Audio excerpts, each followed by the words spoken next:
What's going on, guys? Welcome back to the Business Breakthrough. In today's episode, I sit down with Chris, Eric's client, as we discuss how he can remove himself from production and create a system that will allow him to hire more effectively. We all talk about how hiring is one of our greatest challenges. So we really dove deep into that topic with an answer that you probably aren't going to expect, but it's really what needs to be done to be able to get good quality help in your business. The big question you need to ask yourself every day is, do I own a job or do I own a business? And unfortunately, the majority of contractors out there own a job. That's right, they're a slave to their own business. But the other side of the fence is so much greener, it's so much better, and that's when you're finally fully in control of your destiny, your freedom, your time. And that's what Contractor Secrets is about. It's about taking back our time, building a business with systems, standards, values, procedures, putting yourself in the driver's seat. And that's what it's about. So I'm excited. I'm happy to have you here. Let's dive into the Contractor Secrets podcast. What is going on, everyone? I am here with Eric once again, and he brought his friend on with us today for the Business Breakthrough. And Chris, what's the name of your company, man? Sorry? What's the name of your company? Renovations by Modify. Nice. Renovations by Modify, dude. So usually when I start, these conversations, I like to just ask, what's going really well in your business right now? And then what's an area that you're wanting to get some, a different perspective on, you want to improve a little bit on? We have a lot of business coming in right now. Okay. A lot thanks to Pathfinder. Nice. We are, we had a lot of stuff before, and then we signed on with them, and I didn't know the whirlwind that would create. So, That's great. Along with that comes, we're kind of in the middle of, it's very hard to find good guys. Well, Okay. to find guys or girls, period, but to find anyone good that you want to employ. That's kind of where we're having some issues right now. Gotcha. Is finding the right people and guys that actually want to show up, want to work, want to be part of the team. That's what we're looking to kind of figure out right now. So what is your role in the company? Like, what does your day to day look like? And on top of that, what do you guys actually do? What kind of services do you perform? So we do renovations, anything from bathrooms, kitchens, basements, full house, structural, exteriors. So we do pretty much everything. I am the owner. I own it with my wife. Okay. And we have 3 kids and a 4th one on the way at home. So life's a little busy. Little busy. A little bit, yeah. Little busy. That's great. Congrats. Yeah. Thanks. So how many people currently work for you as employees? And if you don't have any employees, what does your subcontractor team look like? So right now we have 3 employees. One is a laborer, and then I have 2 experienced guys. Okay. Do they usually work together, or they usually work by themselves? So I would probably say a split. A lot of the time they're working together, but sometimes we got to split up just because we got enough stuff going that one guy has to go somewhere else, or a lot of the time I'll be on site, which is what we're trying to get away from. Gotcha. I need to be able to work on the big picture. I was actually just on the phone with the office manager that is going to be coming on November 2nd, I guess. So. Okay. So we're working towards getting this. Just getting some structure in. Okay. So let's talk about a couple different things. One thing that stood out to me is that, believe it or not, man, you own 5 different businesses. If you really think about it, because you had mentioned to me that you do bathroom remodeling, you do kitchen remodeling, you do basement remodeling, you do structural, which could be anything, and you also do exterior remodeling. And I'm sure you didn't disclose to me many of the other things that you would do if you were asked to do. Is that correct? Oh yeah. Okay. Yeah. So I love it when Eric brings me renovation specialists, because I usually start off with that, and it's usually like, yeah, you know what I do. But I get on the painters too, because they do exterior, interior, cabinets, they do staining, they do all these different things. And when I started early off in my business, I was the same way. I didn't want to say no. And usually when I talk to somebody about this, I say, hey, man, you need to really dial back and find somebody that can bring you good leads, because you won't have to look all over the place for all those different types of jobs. It sounds like you already have that. So we can skip all the small talk and kind of talk about what I believe the reason is behind the lack of production. And I think it's a little intimidating for somebody who has no experience to jump on board with you, because there's enormous labor pool of people Yeah. who have no experience in the industry that want to get in the industry. Okay. Really, what you're doing is you're elephant poaching. Okay. If you have trouble finding good workers, that's usually what it is. The elephant poaching is hard. You got to take them from somewhere else. You have to offer them more money. You got to make sure they have expert level skill. And we kind of cut off the open labor pool, which it sounds like you have a helper. You told me you got a helper, right? Someone that's just works alongside the two Yep. people that are running the jobs. Yep. Yeah. Would you say that person's like a really good employee, somebody that you trust and operates, as if, if you had multiple of that type of person, would you be happy? Yep. So yeah, so usually what I say when it comes down to something like this is, are you open to narrowing down the types of jobs that you do to maybe one or two different services? Uh, it's hard because we're trying to, with our company, we are trying to be like a full service general contracting renovation company, right? So with that, I know it's a hard place to be because you got to be very well versed in a lot of different Right. things. So yeah, with that said, and I just want to know, what is the goal for you? Like, because everyone has a different goal. Some people have a goal of, I Yeah, want to hit X amount of money.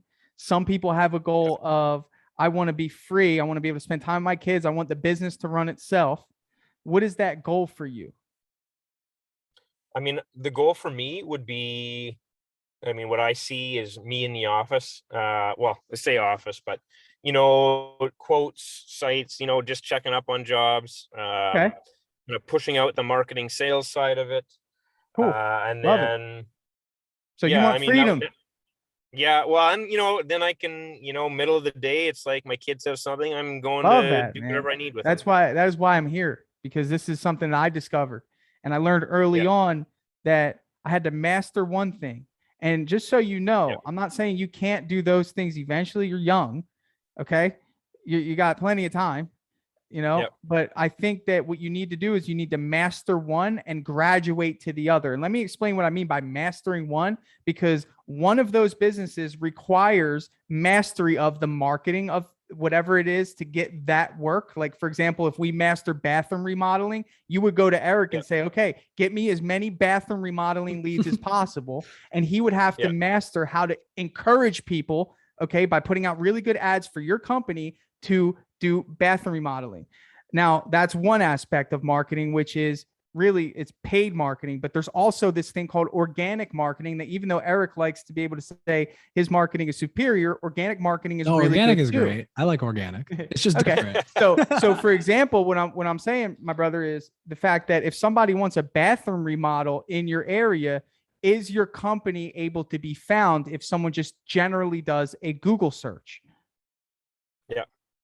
Are they I are would they say, able are they able to find you? Do you pop up in one of the first five searches for bathroom remodeling in your area? I mean, I couldn't speak to it that we actually 100% do. Okay, that's fine. No, no, no. But I'm just saying these are things to think about. And you might want to Google yeah, yourself to see, later yeah, down the line, just see. And what I'm saying is yeah, that's mastery of the marketing of bathroom remodeling. Then it comes to the yeah, mastery of production, which means, can you produce the result to a high standard and train somebody to do it the way you guys do it? Because some of the misconception is that there's not enough bathroom remodels to keep you guys as busy as possible. Does yeah, that make sense? Like, what you're doing now, revenue wise, could be done probably much easier if all you did were bathrooms and you could focus on those processes. And then you said yeah, one of your yeah. And that, I values, mean, that makes a lot of sense. one of your values is being able to serve everybody. But guess what? You can't really do that unless you're operating at a maximum efficiency where you can, take someone off the street, hire somebody, and place them in a position to be trained for that task. So, Yeah. I kind of want to hear your thoughts on that, man. I want to know what you think about a strategy like that. I mean, definitely makes sense. It's a hard, I mean, I guess it would be changing kind of how it's changing the company, right? Which, I kind of you have this picture of what you want it to be, but Right. when you talk like that too, it's like, yeah, it would be a lot easier if you were focused on It's hard, certain areas. right? It's hard because you're making promises to people. You probably, one second, Eric, you make promises to people. You can do kitchens. So if somebody comes up to you, hey, can you remodel this kitchen? You know how hard that's going to be for you to say no. Okay. Yeah. But really, really, the no is going to free you because you've got to get perfect at bathroom remodeling. And I'm just using this as an example. And I do think you could do both kitchens and bathrooms and still achieve what we're trying to achieve here, because you told me that the biggest thing that you were trying to fix is that you can't get quality help. And I'm trying to match your business to allow quality help to come in and to be able to be trained in one area. If you brought me into your business as a good employee, but I just don't have experience remodeling, I'm doing bathrooms one week, then I'm doing kitchens the next week, then I'm doing exteriors the next week, then I'm doing basement remodeling next week. I can't get good at this. Do you see what I'm saying? Yeah. And it's a little intimidating. So Eric, you can jump in. Yeah, well, I was gonna say, I mean, obviously, Chris, like we talk a lot. I know, Chris, like I know your vision for the company, and wanting to be a high end company that, like you said, is full service and can do all those things. And I think to echo what Tanner said, because I mean, look at what we're currently doing. Like we're currently marketing kitchen projects, right? Kitchens specifically, only kitchens, and we're specifically going after some of those bigger projects that Chris has wanted, right? Some of those higher end, bigger projects. And from talking with you, Chris, some of them are right. Some of these bids you're drawing up are these bigger projects. And I think, and Tanner, maybe, I don't know, maybe you'll disagree with me on this a little, I don't know, but like, I think you can still build that vision, but I think it has to be built slightly differently, right? Like we have a vision of being able to genuinely change the way contractors land jobs. And we're going to do that, but like, we won't work with HVAC right now. We won't work with electrical and some of these other things that are out of our scope of work. Because like right now, just like what Tanner said, we're bringing on team members and we're training them only to be really good at marketing for painting and remodeling companies, the emotional cells, right? Things that are emotional cells, not need like HVAC or electrical, right? So it's like, we're really good at one thing and eventually we will expand there to do that vision. But just like Tanner said, right now we can just hire strictly off core values and culture fit and train them up very quickly because we just do one thing, we do it really, really well. So it's easy to duplicate. And I think that's where that vision can create, but it's like, all right, what are we going to duplicate first? What are we going to get really, really good at first? Maybe it's kitchens and we can bring those people in, hire them, train them, have the SOPs, everything. Boom. That side is rocking. You're not needed anymore for kitchen projects. All right, cool. Let's do bathrooms. Let's boom, boom, boom, boom, boom. Eventually until that vision is fully built out. At least I feel like that's how I look at it, hearing what Tanner's saying and obviously knowing Chris and his vision and stuff. What are your guys' thoughts? So even with the way this has all been going right now, some of the thoughts that I've been kind of more, I mean, which I think the way to do it is to bring in more subs. So I require less employees. I get, I still need more than what I have, obviously. But if I can find more subs and have subs even take care of, say, like, I mean, we're talking about kitchens, bathrooms, exteriors. So now instead of us doing anything exterior, it's all sub, right? It goes through us, we mark it up. And now instead of us doing one exterior job, I can have 3 exterior jobs and my subs doing them and making what I need to make off those projects. So that's an option. And how long you been in business, Chris? About 3 years, 3.5 years. And you had to have dealt with subs by now, right? Oh yeah, tons. Okay, so there's a reason we're here, because you want employees. Unless I misunderstood. I do. I want, like, yeah. If I okay. can, so, and what you said, and you actually kind of just kind of told me, you said, so I can make what I need to make. So from this conversation, I'm kind of gathering a little bit that, there is this number that you're wanting to hit, and I'm sorry, you're breaking up a little bit, Chris, but let me just finish. There's this number that maybe you want to hit, and maybe you're not clear on the path to get to that number, and you're kind of reverting back to what you've done to get to that number, which was taking on multiple jobs. But what we're saying is you can get there the same way with X amount of kitchen or bathroom jobs optimized with your own production, which actually is going to be cheaper than subcontractors. So to get that number, it's going to be cheaper with employees than it is subs, and you're going to have more control. Yeah.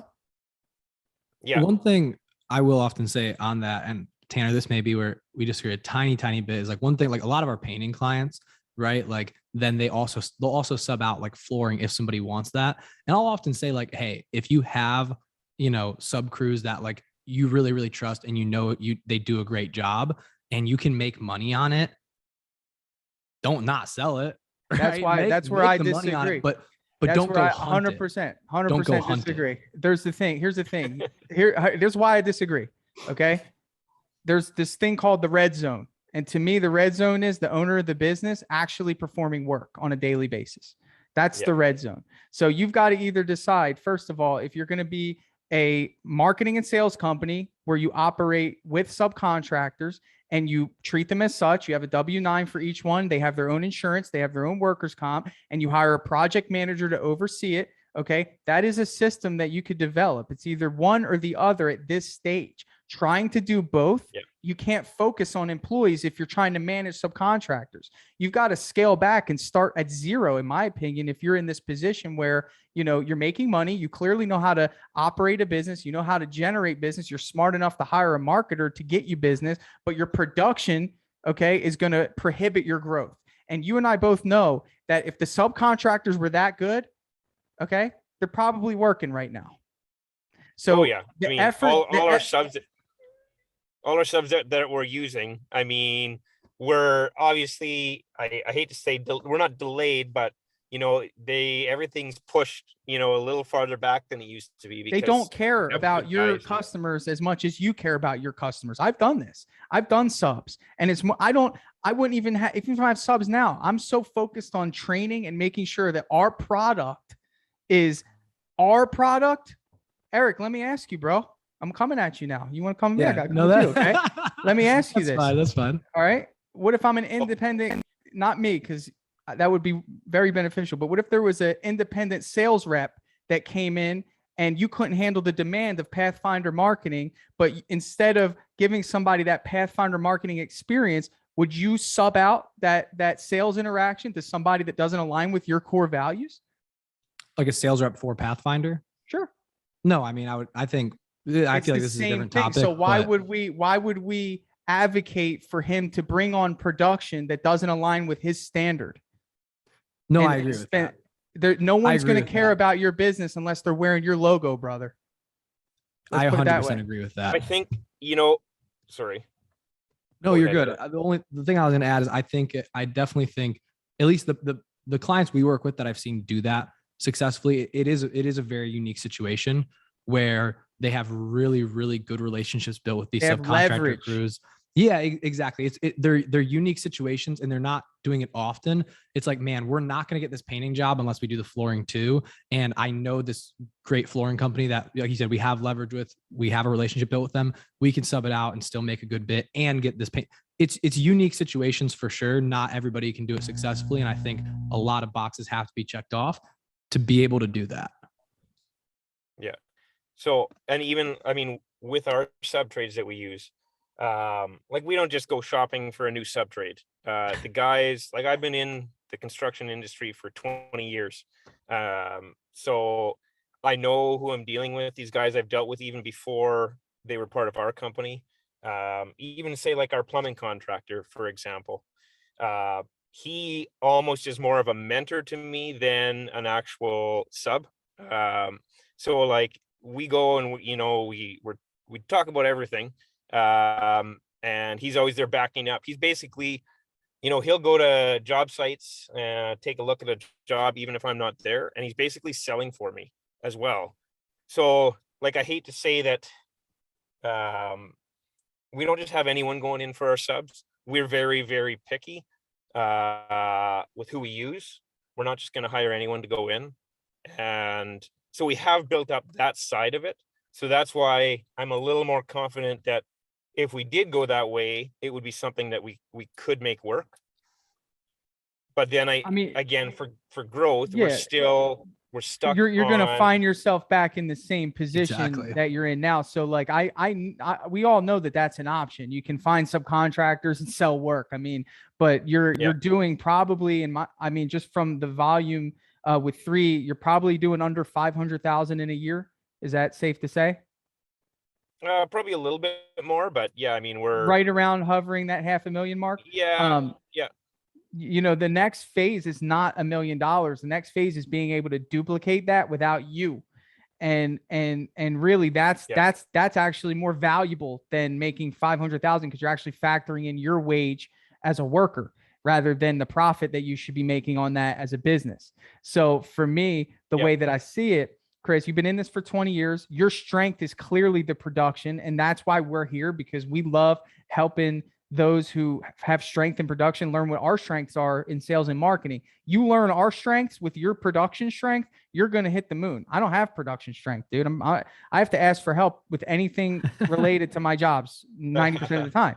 Like, it's just not what I'm good at. But I do find that I'm a little stronger in sales, and Eric's got the marketing experience. But what we're telling you is we come in with a business mindset right now. You've got to disassociate from the emotion of wanting to be the do-it-all guy for everybody, because you can't. I 100% agree with that. Yeah, you can't run a business like that, and you most certainly can't bring in the talent that you need to cultivate to have a strong group. I would rather you tell me I have 5 helpers that work underneath the 2 guys that know what they're doing, and you don't do anything, and put them in teams and get jobs done faster, and you not have to be there. Because if you have 2 guys that you feel confident that can do everything, they should at least have 2 helpers underneath each of those. So when you're hiring, you got to say, okay, this is what I'm looking for. Somebody that has work experience, but then can learn underneath as an apprentice and have my team start training my team members.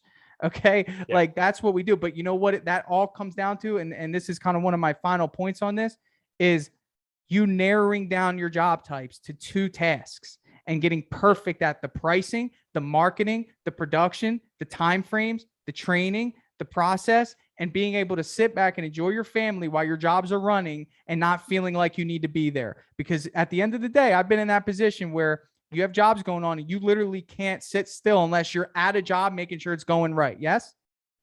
Yeah, 100%. Right. So you got to get rid of everything but 2 jobs. That's my challenge to you. I mean, of course, you can do what you want, but I'm telling you, if you've been doing this for 3 years and you've been in construction for 20, you've seen a lot of failure. And chances are, if you think about it, the reason a lot of companies fail is because the owner's in the production, or they're trying to take on too many different things and not getting anywhere. It's like running on a treadmill. Okay. Yeah. For the first 6 months of my company, all I did was interior painting. I turned down at least 100,000 of exterior work because I wasn't, opposite exterior painting. I turned down 100,000 of interior work because I wasn't confident that we would be able to cut straight lines on a ceiling. I wanted to perfect exterior work, bro. And then from there, I transitioned to exterior, and then I haven't changed it because we do so many exterior and interior jobs. We're the specialist. People come to us. Yep. You don't go to your dentist when you have a bellyache. You know, you go to the dentist when your tooth hurts. That's why the dentist makes money. So, Eric, I'll let you cap that off, man. I was gonna say, I think one thing I'll echo, Tanner, what you said, just to like kind of tie some of those together. It's like the quicker way to find talented people and good help is exactly narrowing down. I didn't even realize we were doing this, dude. But like, I mean, you've seen some of my posts. Like, I'm so big on team culture and all these things. And I have people all the time reach out like, dude, I see what you're doing with your team. This is crazy. Like, how are you doing this? How, even marketers, right? We struggle with the same thing, finding good marketers, right? People are like, how are you doing this? How are you finding good people? These people bleed your colors. They run through walls for you. How is this possible?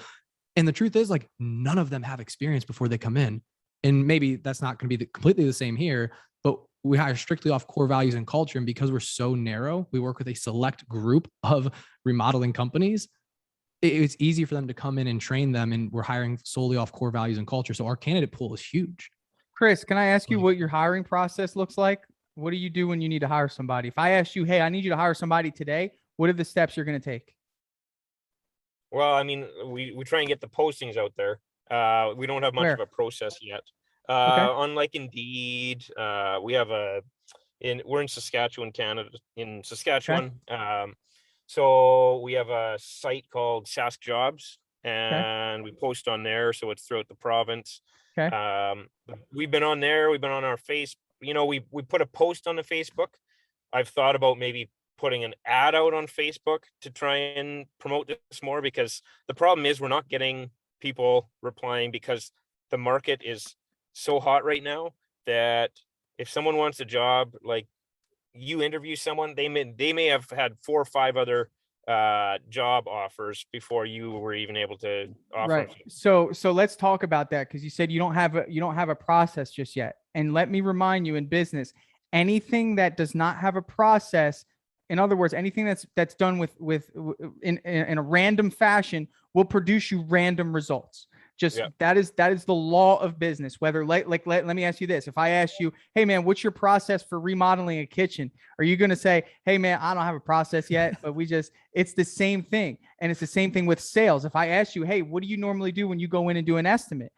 And I know you have a process Yeah. for that. You Yeah. ask the same questions, you do a walk around, you probably have little jokes that you make. We all do.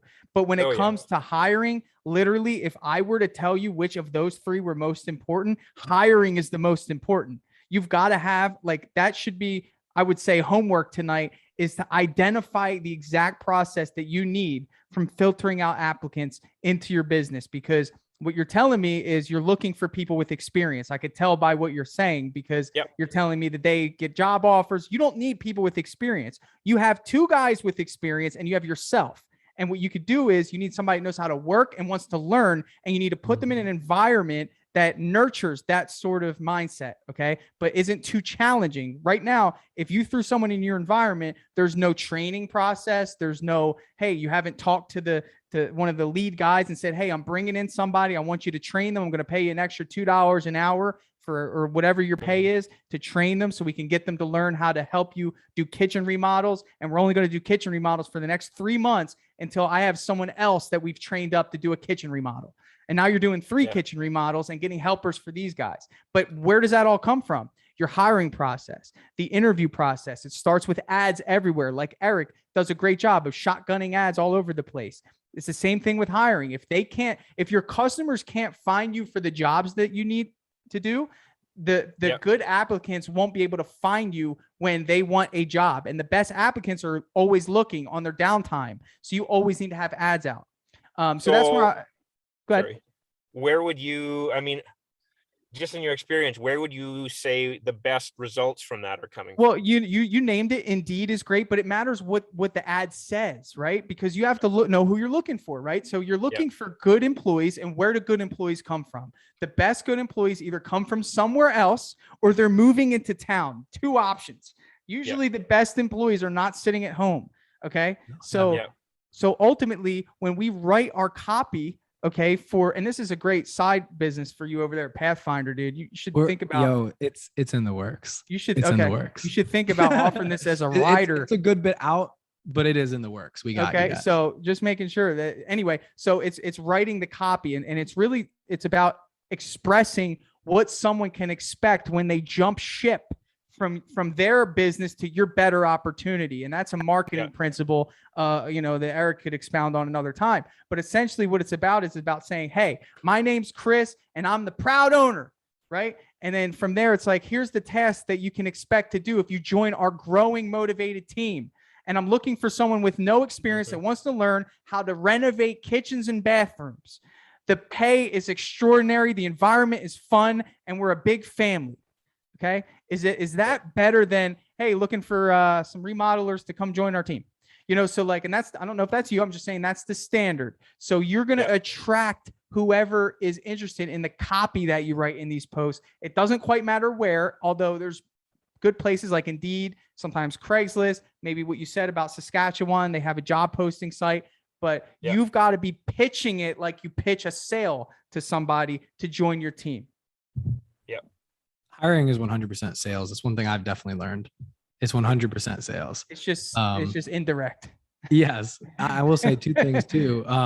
From knowing you, Chris, I think I think you benefit from, like, I think you have a lot of natural really great leadership qualities. Like, I think from what you've told me about like your current team and how you run your business, you have a lot of those qualities. I think you naturally fall into that, being able to be a leader, right? Like you are truly, and I think we see this a lot in the trades, you are truly a business owner and a leader, not a contractor that started running his own business. You are a business owner and a leader. So I think you'll fall into all that really, really well. I think it's it's hard. No, it's just hard going down that path, right? Because I've for as long as I've been in it, well, not been in it, but once I really started to get more experience, I've kind of been that be all kind of guy. So it is hard. I mean, it's hard for anyone to say no to stuff coming in and say, you know what? It's because you used to survive off of word of mouth. Yeah. Isn't that true? Oh yeah, 100%. So Like that when was somebody until we started with when Pathfinder. somebody's a referral, Chris, you don't want to tell them no. And if you can do it, you're like, that's money in the bank. That's easy money. But now you have a marketing guy to the where the right next job is coming from. That's why everybody has to say yes, because they don't know where the next job is coming from. They're like, I got to take it. I got to take it. You got to take it. But now that he's dialing you in to kitchens and bathrooms or whatever you guys discuss, maybe basement remodels is the hot thing. I don't know. It's just a matter of picking one thing and doing it for 6 months, dude. If you do that, you'll come back on here and you'll be like, holy smokes, that was a great decision. Let's go on to the next thing. And then in 5 years, you'll be a master of all the trades instead of a jack of all trades, which I don't think is a good thing. Okay. It's funny because Eric and I, well, we're kind of discussing some other option with basement stuff right now.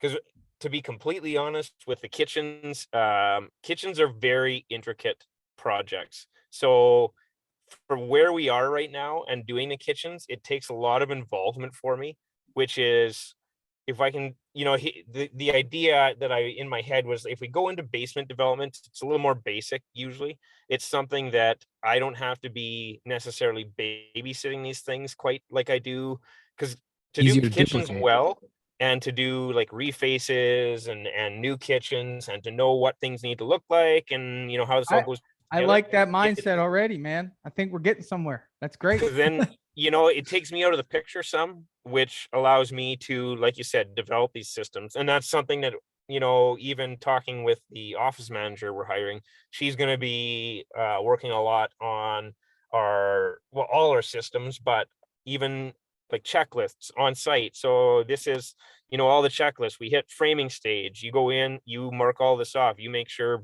let's say in a bathroom, the backing for all the accessories is in. You make sure that all the wiring's right for what we have. Everything's in the right spot. Checklists like that. So doing something like going to the basement remodeling, or new basements, what it does is it pulls me out and allows me to finally take charge of the business and not just let it kind of float. We do these jobs and you go to the next job and the next job and try and get the other jobs, but just like you said, you're not the expert of any of them because you're doing too many things at once. And that's, if you feel like you're not, well, maybe you are, but maybe if you're feeling like you're spread too thin, imagine what your employees are feeling. For sure. And you could tell, and then we're not even going to get into burnout. We're not even going to get into pay expectation. We're not going to get into cash flow issues. I mean, dude, I could spend 3 more hours telling you how bad it is to be doing all this without the proper foundation, proper hiring, intake system of people who have no clue what they're doing. And you bring them in and turn them into proprietary production assets, which is a really technical term for a great employee. Okay. But really what I want to do is I want to wrap it up, man. I want to thank you for joining me here. And I really just want to know from this conversation, was this at all helpful? Do you feel like this is going to pivot the direction you take your company? Yeah, definitely. I mean, I think, even when you have some of those thoughts, when it hasn't been really spelled out to you, it's kind of a thought that maybe is in the back of your head that just kind of just floats on by. But then when someone else that, is a pro at what they do and they're saying, this is what you need to do, it's like, well, maybe we really do need to figure out, okay, this is the way to do it. Let's build this thing up like that. Because I mean, I'll be honest, I don't want to be just a company. We want to be A a brand. good organization that people love to Yeah. work Yo, for. And you know, Chris's branding, low key, is fire. Like Yeah, I his, see it. he makes our job easy, dude. His branding is so good. Like, dude, we're always talking about it, like internally our team. Like, dude, your branding, it's all really, really freaking good. It's well, awesome. that's It's fun good. to watch. Yeah. That makes it easy. So no, It but does. all that's good, man. But just remember, the goal is scalability. Okay, can't be done without predictability. Predictability can't be done without consistency. Okay, Yep. so we can go down the line here and get all the way down the alphabet. But you know what I mean. Really, what I Yep. just want you to know is that just try it for 6 months, where you only say yes to the things that you can duplicate the process of. And that really Yeah. means that means being able to pass the torch to somebody to do it how you would do it, to the standard of which you would do it without you being there. And then for them to train somebody who has no experience to be able to do it to that standard. When you get to that point where you can take someone off the street and they can produce that result for you, that is when you move on to the next task. Until then, you will find yourself spinning and spinning and spinning. Okay. And you'll be at the mercy of subcontractors and people who don't care about you. They just want to make as much money as possible. They don't care about your vision or your cool branding. You know, you need internal help. And that, I think we'll cap it there. Eric, any final thoughts? No, man, that was great. This one, I don't know about you guys. This one was fun. This was awesome. I feel like we covered a lot of good stuff today. I think a lot of people will benefit from this. Awesome, man. All right. And Chris, man, I'd love to have you back, man. We always like updates, man. So if you ever feel like for sure. coming back, Well, now you're putting the onus on me. That was strategic. Hey, man, if we don't hear from you again, then we know that we might have to do another one. No, I'll keep Chris on track. I want to, no, we love growth, man. We love hearing growth stories, dude. Like, it's like what we do, and I want to hear that you came back and you're like, dude, is this worked? I'm like, great. Now I can tell someone else with a little more confidence. Like, hey, Chris did it. It worked. Yeah. Thanks, guys. Sure. I appreciate your time, Eric, as always. If you want to chat with Eric, Eric Fashnacht, Eric Foz on Instagram. Sure. Spell it out. ERICFOZ. ERICFOZZ. Instagram. And then Chris, you got an Instagram? Yeah. Well, I couldn't even remember it off the top of my head. Too many other things in there. I'll find it and drop the Renovations. URL. Yeah, I mean, Renovations by Modify for amazing branding there tips. You go. Yeah. Yeah, exactly. Amazing branding tips. All right, thank you, guys. Probably find out my Twitters and my my Instagram and Twitter. Yeah. All right, you guys take it easy. Thanks again. Yeah, you too. All right, man. Hey, I just want to take a second to thank you for joining me here on the Contractor Secrets podcast. I'm just going to take this opportunity to let you know that my passion is coaching people, helping people. I've changed my Instagram name to @contractorcoach. And I did that because that is my passion. I want to help you. So please reach out to me. If you have an issue going on in your business, send me an email, find me on Instagram, message me, and let's do a breakthrough session. I want to work through your problems in your business to help you get to that next level. And one thing that I always say is this, the difference between those that get over the humps and the hurdles in business is just a change in perspective. And that's what I plan to offer you. So get with me, message me, allow me to help you take your business to the next level.